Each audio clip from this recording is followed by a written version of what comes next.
Welcome in A to Z classes दोस्तों। तो पिछली वीडियो में जो हमने पढ़ा था पियाजे थ्योरी, उससे कुछ रिलेटेड क्वेश्चंस जो एग्ज़ाम्स में हमारे आ चुके हैं, आज हम उनको करेंगे। और इस टाइप के क्वेश्चंस एग्ज़ाम में हमेशा आते हैं, तो मतलब इस बार भी आने के चांसेस हैं। तो अगर आप चैनल पे नए विज़िट किए हो तो फिर आप हमारे चैनल को सब्सक्राइब कर लो और एक बार प्लेलिस्ट देख लो जाके, क्या क्या हमने कंटेंट अभी तक पढ़ा दिया है, ठीक है। और हर कंटेंट जो भी पढ़ाया है कम्प्लीटली उसके क्वेश्चंस भी करवाए हैं। तो चलिए अब शुरू करते हैं। पहला क्वेश्चन है, pre operational stage is the stage of development proposed by. कि जो हमारी प्री ऑपरेशनल स्टेज है, ठीक है, इनडायरेक्टली ये क्या कहना चाह रहा है कि जो हमारी कॉग्निटिव डेवलपमेंट थ्योरी है ये किसने दिया है, ठीक है। अब देखो दो चीज़ आती है, एक प्री ऑपरेशनल आता है, प्री कन्वेंशनल ना, तो इसको कंफ्यूज मत होना, ठीक है। प्री ऑपरेशनल हमारा जो है ये हमारा जीन पियाजे ने दिया है, ठीक है। तो इसका जो राइट आंसर होगा वो है पियाजे।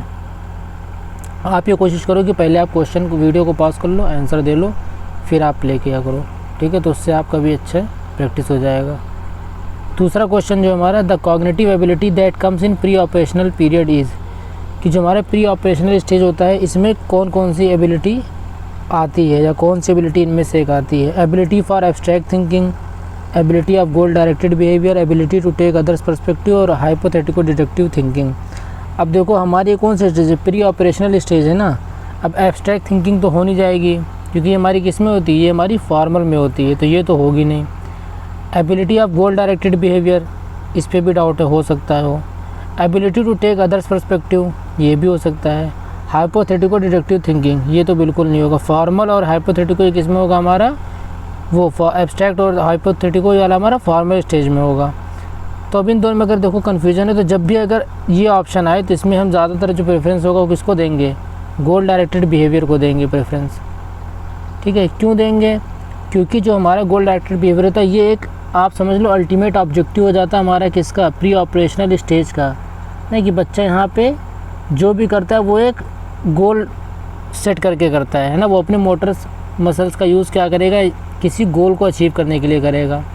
या टीचर ने अगर उसको कोई होमवर्क दिया तो उसको पता है कि हाँ जब ये गोल हम अचीव करेंगे तभी टीचर हमें जाने देगा, ठीक है, वरना हमें पनिश करेगा या जो भी हो।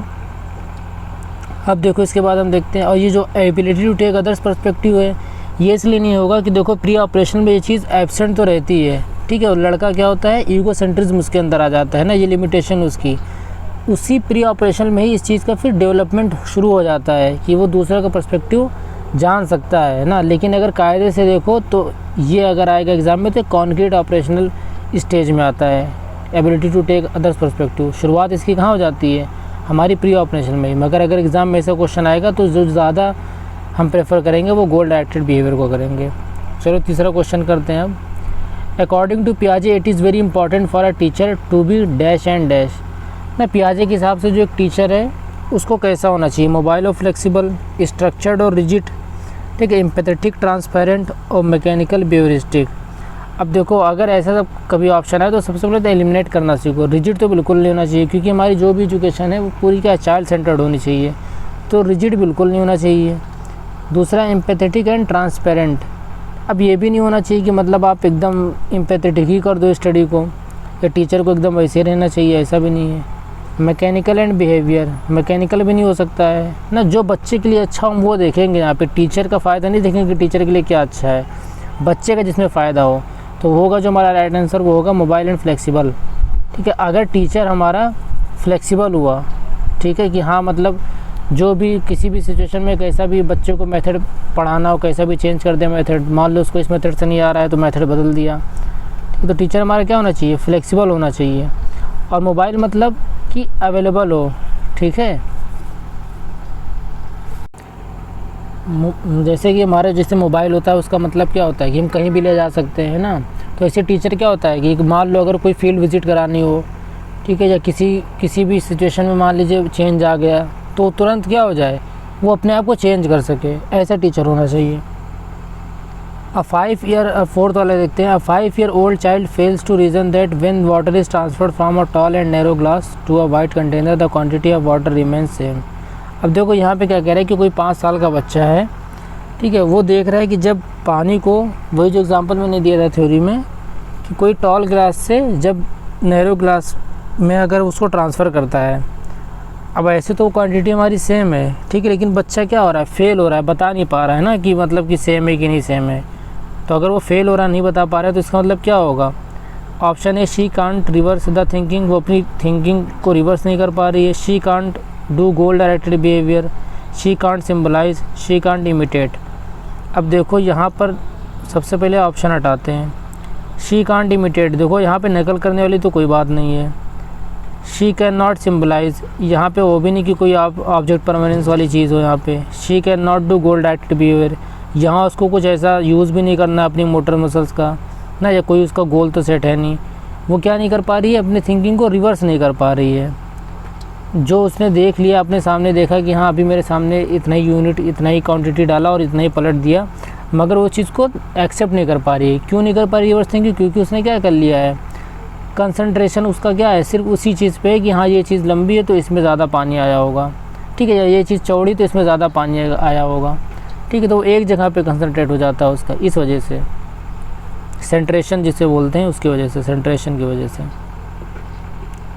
चलो अब आगे देखते हैं question. Which of the following is correctly matched pair. अब इनमें से देखो, इस टाइप के भी क्वेश्चन इस बार आए थे काफ़ी, क्योंकि इसमें क्या होता है ना, इन सब टाइप के क्वेश्चंस में आपका टाइम ज़्यादा जाता है और सीटेड ये चाहता है कि आप टाइम ज़्यादा लगाओ। Which of the following correctly matched pair, infant applies logic and able to infer. देखो अब इन्फेंट वो लॉजिक क्यों लगाएगा, लॉजिक तो नहीं लगा पाएगा ना अभी। Pre operational child deductive and logic thought emerges. अब डिडक्टिव और लॉजिक ये सब तो हमारा क्या बोलते हैं, फॉर्मल और कॉन्क्रीट, यहाँ पे भी सोच भी सकते थे एक बार, तो यहाँ तो बिल्कुल नहीं होगा। Concrete operational child is able to conserve and classify. Formal operational child imitation begins imaginary plays initiated. अब फॉर्मल में तो इमिटेशन नहीं होता, वो तो बहुत पहले ही हो जाता है, तो ये भी नहीं होगा, ठीक है, ये भी नहीं होगा, ये भी नहीं होगा। होगा क्या हमारा, concrete and concrete operational child, हाँ ये होगा ऑप्शन। अब देखो उसको पहचानेंगे कैसे, देखो सी से क्या हमारा कॉन्क्रीट है, ठीक है। अब सी से क्या होता है हमारे, इसी में कंजर्वेशन भी हो जाता है, क्लासीफाई भी हो जाता है, और एक वर्ड आता है सीरिएशन, ठीक है। मतलब चीज़ों को अगर वो क्लासीफाई कर सकेगा तो कॉन्क्रीट ऑपरेशन में है, उनको वो कंजर्व कर सकेगा, मतलब एक बार जो उसने नॉलेज गेन कर लिया फिर वो कितनी भी सिचुएशन बदल दो वो उस कॉन्सेप्ट से नहीं हटेगा ना। यही क्वांटिटी वाला जो था कि अगर 1 लीटर इसमें भी है तो आप कितना भी बड़ा जार रख दो, छोटा जार रख दो, अगर इसमें 1 लीटर पूरा जार है तो वही कहेगा कि हाँ ये बराबर बराबर वॉल्यूम है दोनों में। और सीरिएशन में क्या होगा कि किसी भी चीज़ को जब वो असेंडिंग या डिसेंडिंग ऑर्डर में सेट कर ले जाए ना, सीरीज़ में बता ले जाए, तो हम बोलेंगे सीरिएशन है। तो कॉन्क्रीट सी से और सी से कंजर्व क्लासीफाई। इन द पियाजे cognitive development theory the process for search for balance between self and the world is refer to as. अब पियाजे भाई साहब के हिसाब से ऐसा कौन सा प्रोसेस होता है जिसमें बच्चा अपना और अपनी जो दुनिया होती है उनके बीच में एक बैलेंस बना लेता है, मतलब वही जो संतुलन बना लेगा। Organisation, assimilation, equilibration, accommodation.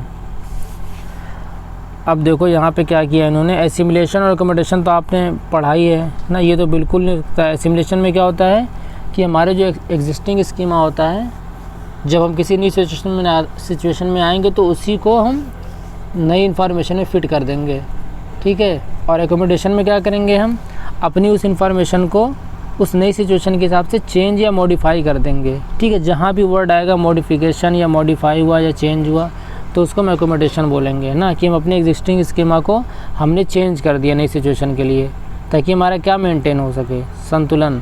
अब यहाँ पे वही कह रहा है कि अपने और अपनी दुनिया के बीच में संतुलन कैसे मेंटेन करेगा, तो इसका राइट आंसर होगा इक्विलिब्रेशन, ठीक है, इक्विलिब्रेशन। इसका मतलब भी एक तरीके से ही होता है इक्वल। 7th वाला देखते हैं। अकॉर्डिंग टू पियाजे conservation is achieved by child in the.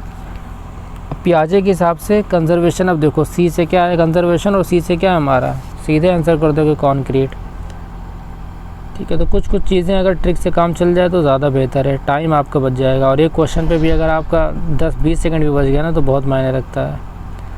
For children in concrete operational stage teacher should not. अब देखो भैया यहाँ पे कैपिटल नॉट इसलिए लिख दिया ताकि आप एकदम से कायदे से ध्यान हो, चौकन्ने जो नॉट वाला जहाँ पे भी आए ना एकदम कायदे से फिर स्क्रीन पे देखना। A give opportunities for classification, give problems that require abstraction, give seriation task, give concrete resources. अब वो कह रहा है कि अगर बच्चा कॉन्क्रीट ऑपरेशनल स्टेज में है तो उसको क्या नहीं देना चाहिए, देखो क्लासिफिकेशन तो होता है कंक्रीट में, हमारा सीरिएशन भी होता है ना। अब अगर आप वर्ड से देखो तो क्लासिफिकेशन भी होता है, सीरिएशन भी होता है, और कंक्रीट रिसोर्सेज भी उसको दे सकते हैं, क्योंकि जब उस कंक्रीट चीज़ों को तो वो पहचान पाएगा, तो जो चीज़ें होंगी हमें उन छू के या उन्हें देख के तो वो बता पाएगा। लेकिन अगर आप कोई एब्स्ट्रैक्शन वाला कोई प्रॉब्लम दे दो जिसमें उसको इमेजिनेशन करना पड़े, उसने कभी कोई चीज़ देखी भी ना हो, तो वो चीज़ नहीं हो पाएगा। ये हमारे किस में होता है, ये हमारा फॉर्मल ऑपरेशनल स्टेज में होता है। तो इसका राइट आंसर ये होगा। चलो अब आगे देखते हैं question. In which stage of पियाजे cognitive development does the child understand that symbols can be use to represent objects, bicycle will generate an image even when absent. अब ये किस स्टेज में होगा कि जैसे सपोज़ कर लो आपने किसी बच्चे से बोल दिया साइकिल, अब आपने इधर साइकिल बोला, उधर उसने क्या किया, इमेज को जनरेट कर लिया। मतलब कभी तो उसने साइकिल देखी होगी ना, तभी तो वो इमेजिनेशन कर पाया। तो अभी हमारा किस स्टेज में होता है, प्री कन्वेंशनल स्टेज में, कि प्री ऑपरेशनल स्टेज में, कि कॉन्क्रीट ऑपरेशनल स्टेज में, कि फॉर्मल ऑपरेशनल स्टेज में। तो प्री कन्वेंशनल तो बिल्कुल नहीं होगा, क्योंकि हमारा पियाजे का तो पार्ट ही नहीं है ये। प्री ऑपरेशनल, कॉन्क्रीट या फॉर्मल। अब देखो फॉर्मल और कॉन्क्रीट भी नहीं हो सकता है ना, क्योंकि यहाँ पे किसकी बात कर रहा है, वो सिंबल की बात कर रहा है। अगर आप याद रखो तो जो हमारा सिंबलिक, हमारा किस स्टेज में क्या बोलते हैं बच्चे का डेवलप हो जाता है, वो होता है हमारा प्री ऑपरेशनल स्टेज में। ठीक, इसीलिए मैंने एक एक वर्ड को वहाँ पे लिखवाया है बोर्ड पे ना, ताकि अगर आप बाई चांस थ्योरी इतने अच्छे समझ भी ना पाओ, तो अगर आप कीवर्ड्स भी याद कर लोगे ना कि कौन से किस स्टेज में आते, तो भी आंसर निकाल सकते हो। अब पढ़ते हैं 5 ईयर ओल्ड चाइल्ड कैन। अब 5 साल का बच्चा कर सकता है, क्या कर सकता है देखें, hypothesis, possible causes and there. अब देखो कुछ कुछ कीवर्ड्स तो ऐसे हैं कि पूरा क्वेश्चन भी मत पढ़ना।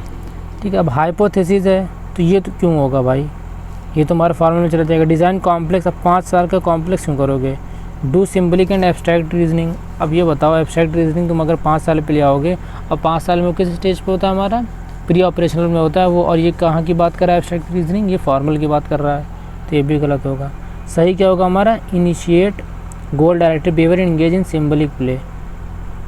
ठीक है, कि उसको मतलब गोल डायरेक्टेड बिहेवियर का इनिशिएशन करेगा वो ना, और सिम्बलिक प्ले में अपने क्या बोलते हैं सिंबल्स के हिसाब से उसमें इंगेज रहेगा, वो चीज़ों को पहचानेगा।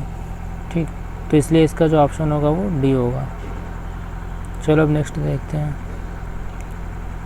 The process in which child transform and modifies her schema to make sense of new experience is called. अब देखो इसमें कौन सा ऐसा प्रोसेस जिसमें चाइल्ड जो होता है अपने स्कीमा को, मतलब जो भी उसका मेंटल स्ट्रक्चर होगा या कॉग्निटिव स्ट्रक्चर होगा, उसको मॉडिफाई कर देता है अपने न्यू एक्सपीरियंस को एक्वायर करने के लिए। ठीक है, या न्यू एक्सपीरियंस गेन करने के लिए। अब देखो एसिमिलेशन, एकोमोडेशन, कंजर्वेशन, सेंट्रेशन। तो देखो कन्फ्यूज़न किस में है, या तो एसिमिलेशन बोलेंगे या तो एकोमोडेशन बोलेंगे, लेकिन गलत क्या है, कंजर्वेशन, सेंट्रेशन, इसको हटा दो।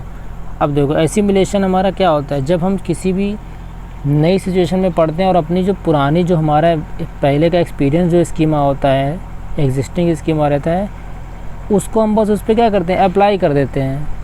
ठीक है, कुछ चेंज नहीं करेंगे, कुछ मॉडिफिकेशन नहीं करेंगे उसमें, बस हम अप्लाई कर देंगे ताकि हमारा इक्विलिब्रेशन मेंटेन हो जाए। और जब नहीं हो पाता है तुमको क्या करना पड़ता है, चेंज करना पड़ता है। तो जब भी स्कीमा में चेंज करना पड़ा या मॉडिफाई करना पड़ा या मैनिपुलेट करना पड़ा, ये 3 वर्ड अगर आ गए तो आँख बंद करके किस पे लगा देना, हम एकोमोडेशन पे। ठीक है, इसका राइट आंसर हो जाएगा एकोमोडेशन।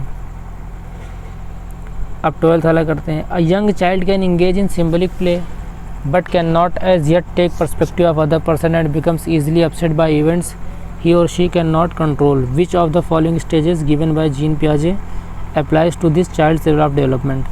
अब देखो इसका मतलब समझो कि एक बच्चा है कोई, ठीक है, सिम्बलिक प्ले में इंगेज हो जा रहा है वो, मतलब उसके अंदर सिम्बलिक वाला डेवलपमेंट तो हो गया है, लेकिन वो क्या कर रहा है, दूसरे का पर्सपेक्टिव नहीं समझ पा रहा है। ठीक है, अब याद करो ये कब होता है, जब वो कितने साल का होता है, 3 से 6 साल की एज में जब होगा। ठीक है, कि मतलब वो दूसरों का पर्सपेक्टिव नहीं समझ पा रहा है। क्यों? क्योंकि उसके अंदर क्या आ गया है, ईगो सेंट्रिज्म आ गया है ना, वो अपने को सही समझेगा ना, वो दूसरे के पर्सपेक्टिव क्यों देखेगा, वो अपने हिसाब से दुनिया को देखता है।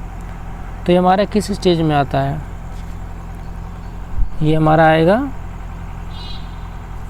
प्री ऑपरेशनल में। ठीक है, इसका जो राइट आंसर होगा वो होगा प्री ऑपरेशनल स्टेज। चलो अब नेक्स्ट करते हैं। एज पर जीन पियाजे theory adaptation involves two complementary activities. अब जो हमारा एडेप्टेशन जो एक प्रोसेस है, इसके कोई जो 2 सब प्रोसेस आप कह सकते हो वो कौन कौन से हैं ना, जो एक साथ काम करते हैं, तब हम उनको कहेंगे कि एडेप्टेशन प्रोसेस कंप्लीट हुआ है। पहला accommodation assimilation, equilibration and organization. Accommodation and equilibration, assimilation and organization. ठीक है, तो इसको सोचो थोड़ा गौर से। इसका राइट आंसर है एकोमोडेशन एंड एसिमिलेशन। ठीक है, जो भी बताया आपको। अकॉर्डिंग टू जीन पियाजे, at which stage of cognitive development do children gain the ability to arrange items along qualitative dimensions such as length and weight, yet have difficulty in dealing with mental operations that involve abstract concepts?